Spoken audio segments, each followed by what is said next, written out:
Hey everyone, welcome back to my channel. In today's video, I'm going to be giving you romance book recommendations where they are neighbors.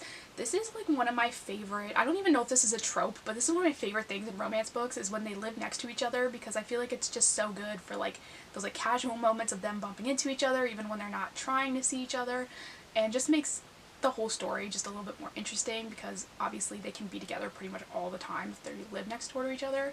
So this is something that I really love in books. So let's just get right into the recs. So the first one is Bully by Penelope Douglas. This one follows two, I believe they're still in high school, I think they're like 17 in this book, and they live next to each other, and they have since they were kids. And back when they were really young, they were like best friends, did everything together, and then one summer Jared went away to see his dad, and he came back and just like hated Tate, the girl that lived next door to him, and he was just like super mean to her all of a sudden and started bullying her and all these things, and she just like never really knew why. And this book follows them kind of, you know, him throwing parties and her getting angry at him and going over and like yelling at him and different things, and it's just like really one of my favorites. This is like obviously one of like the original like bully romances. This is one of the ones that I really love in that category as well. Like I said, they do live next door to each other, so there's all of that going on as well. And I just really love this one, and like I said, they are neighbors, so again, something I really love. Next is Everything for You by Chloe Liese. This is the most recent Bergman Brothers book. I believe it's number 5, I want to say. You can read it on its own. It's a standalone, and it is an soccer romance. And this one is honestly probably one of my favorite books I've read this year. I gave this 4 stars or 4.5 stars when I read it, I think, but honestly I think it's more like a 5-star because I have not stopped thinking about this book since I read it. It had so many good tropes in it. It's got grumpy sunshine, it's got age gap, it's got an only one bed scene, it's got their neighbors, their enemies to lovers. It's like all the things that I love in a book are in this book.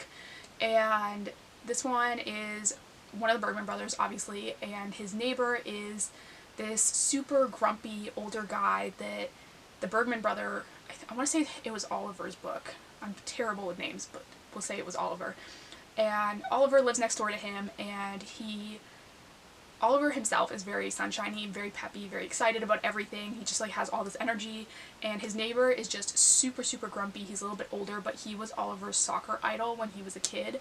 So Oliver is just like super excited, you know, that he's around, and they are playing on the same team, and they become co-captains, and the other guy is just like super mad about it, and Oliver is like pretty pumped, but then he's also getting all this like negative energy, so he's kind of like, what's this guy's problem with me? Like, why is he so cranky all the time and whatever? And they live next to each other, and it's so funny because there's like little scenes where like they definitely have like cute scenes because they're neighbors, and they sort of hate each other at the beginning because, like I said, he's just like super grumpy to the other guy all the time, and he's not happy about that, obviously. And this one was just really cute. Like I said, it's got so many good tropes. I really love this one, and again, they're neighbors, grumpy sunshine. It's got all the good things. I just really love this one. Next is Wait for You by Lynn. This is a college romance, and this one follows a girl who bumps into this guy on the first day of school, like quite literally runs into him and drops all her stuff, and she ends up, they go to class, and he walks in the class and realizes that she never showed up because she was just kind of like, I can't walk in like late to the class, like kind of thing, and she just decides to skip. And he ends up finding her later, and he's like, why didn't you show up? And so things sort of go from there, but he actually lives across the hall from her, so they are kind of neighbors in that sense. He's always showing up at her apartment, and he's just like really sweet. I really loved this one. It's an older one for sure, but like definitely one that I think I still enjoy even now. Like I'd probably reread this, and it's just really sweet. And like I said, they live across the hall from each other, so they're definitely around each other a lot. Next is Top Secret by Sarina, Bowen, and Elle Kennedy. This one follows two guys who are living in kind of like a frat house together, and one of them is basically like a rich kid that's there and has everything paid for, and the other one is like a scholarship kid who is really struggling to even be able to afford to live in this house. And their rooms are side by side, so they're like literally neighbors even like within the house, and they are basically, one of them is out and gay, and the other one has a girlfriend, and the one with the girlfriend, his girlfriend, I think, says something like she wants a threesome for her birthday or whatever, and he's like, okay, I will find a guy for us to do that with. So he joins this dating app to basically find another guy for them to do this with, and he ends up meeting this guy who is his next door neighbor, but he doesn't know that it's him when he's talking to him, and they end up talking for a really long time and sort of eventually realize that they aren't even talking about the girlfriend anymore, and things sort of go from there. This one, like I said, they're neighbors, but they don't even know that they're talking to each other, so it's kind of got that fun, like, sort of like pen pal aspect, I guess, to it.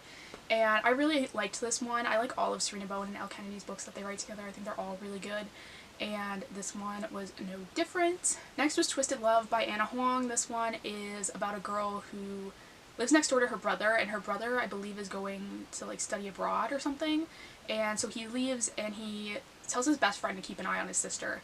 And so his best friend's like, sure, I'll just, like, move into the place you're in right now, and then I can keep an eye on her. So he moves in next door to this girl, so they're definitely got the neighbors thing. And from there, her friends are sort of really interested in this guy because they all think that he's, like, this super, like, stoic, doesn't show emotion kind of dude. And they're like, oh, do you think we could make him laugh or, like, smile even? Because, like, he's so grumpy all the time. And they're just, like, really intrigued by this guy and kind of obsessed with him, to be honest. And so that's sort of how things start, is she's just, like, trying to provoke him, basically. And things go from there. This one was pretty good. It wasn't, like, one of my all-time favorites, but they are neighbors, and it is pretty good in some aspects, I think. Next is Bad Boy Blues by Saffron Kent. This is I feel like this is sort of marketed as a bully romance a lot of the times, but really it's more like a post-bully romance, because this follows a girl and guy who went to high school together, and back when they were in high school, the guy did bully the girl, but this is taking place more in the present, where she's working as a housekeeper at this sort of, like, castle kind of place, and his family owns it or stays there or something like that, and so he shows up and basically moves back in, so they are literally living on the same piece of land right next to each other, and that's sort of how this one goes. Like I said, it's more of a post-bully situation because he's not mean to her in the present, but they do sort of talk about what happened in high school between them and different things, but it's not really like an actively bullying romance. So if you're not into bully romance, you may like this one because it's not sort of following that dynamic, I guess. But I did enjoy this one. I thought it was pretty good. Like I said, they live on the same piece of land, so definitely got the neighbors vibes. Next is Pumpkin Everything by Beth Labonte. This one follows a girl who decides she's going to go back to the small town that she used to live in to take care of her grandfather, who has literally driven into a Dunkin' Donuts and broke his wrist or something. So he can't take care of his store and is kind of needing help around the house. So she shows up and she's like, okay, I'll help him with, you know, what he needs help with. But she's been avoiding this town for years because her ex is there and she doesn't want to see him again. And so of course she runs into him within like 5 seconds of being in this town. But he's also renting basically like the basement, I guess, of her grandfather's house. So they are like quite literally living in the same house, just like in different parts of it. So she sees him all the time and is constantly bumping into him. It's definitely got that, you know, neighbors aspect. This is obviously a very like fall themed book, but you could probably read this anytime. It actually just got turned into a Hallmark movie, which is kind of cool for the fall. And it, again, follows the girl in the town, and they run a store called Pumpkin Everything, which sells literally pumpkin everything, like candles and candy and whatever things you could possibly imagine that are pumpkin themed. That's what the store sells. And so she's back to sort of help with that, but this guy is obviously there as well. Next is Shame by Fiona Cole. This one I feel like is a very controversial book. I see it kind of around a lot with people like complaining about it or saying that they don't agree with certain things, which like I kind of get, but also not really, because this is a book about high schoolers, but it starts when they're in high school, when they're 17, I think, and basically it's them discovering kinks together, but like it's nothing like crazy. Like I feel like a lot of people made it sound like they were doing like really like hardcore stuff when they were like 17, but they just really weren't. And I feel like a lot of people were like really over exaggerating what happens in this book. But basically the book starts when they're 17, but then I think there's like a 5 or 6 year jump. So they're not 17 for the whole book. In fact, they're not 17 for most of the book. So I don't really feel like I had those issues with this book. They are neighbors, and this one obviously, or else it wouldn't be in this video. But it's sort of like, I feel like a childhood best friends kind of vibe, because like they're friends when they're like in their teens, and then obviously things sort of go on from there. They do, I believe, separate in those years, like those 6 years they're not together, and then they kind of run into each other again in the future. And I thought this one was pretty good. Like I said, it's not as crazy as it sounds or as people make it sound. They're not doing anything super insane in this book. So just keep that in mind if you've seen all that sort of talk about this book. Next is To Hate Adam Connor by Elle Maise. I loved this book. This one follows a girl who has just broken up with her boyfriend, and so she moves in with her best friend temporarily, and this best friend is actually the couple from To Love Jason Thorne, so if you want to read that one first, you'll get why she's there and sort of how she's connected to them.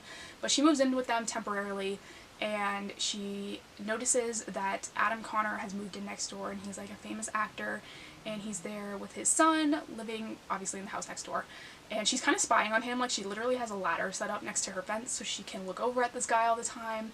And one day he basically catches her and is accusing her of being a stalker, and she ends up like in jail, and then she's like, okay, I hate this guy, like he sucks, like I was just trying to help him, and like blah blah blah, and she's going on this whole rant about how much she hates him and all these things, and obviously things sort of come around at some point or another.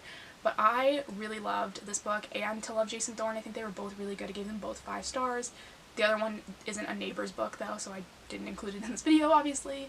But To Hate Adam Connor, they are neighbors, sort of, because she is staying with them. It's not actually where she's gonna live like full time, but she is staying with them temporarily while the book is going on, so she is right next door. And like I said, I really love this one. Next is A Favor for a Favor by Helena Hunting. This is book 2 in the All In series, and this one follows a guy on the hockey team who is staying in this apartment, and he has a neighbor across the hall who's also on the hockey team, but this guy is now married, so he doesn't really stay in this apartment anymore. And one night he sees a girl going into this apartment, and he's like, okay, that's weird, like it's gotta be this guy's side chick, and like how dare he cheat on his wife, like I know his wife, and like I can't believe he's doing this. And he just gets so mad at this guy because he thinks that he's cheating on his wife, but it's actually his sister that is staying there. So this guy doesn't know that for a long time, so he's just being like super mean to her and is telling her that she should get lost and like that he's married and all this stuff. And he obviously, like I said, lives right across the hall from her, and things sort of go from there of him just like picking on her, but then he ends up needing her for something. And this one was really cute as well. I really enjoyed this one. Like I said, they live across the hall from each other, so definitely got the Neighbours vibes. And that is everything for today's video. So thank you guys so much for watching. Don't forget to hit the subscribe button down below. I do new book videos every single week, and I will see you next time.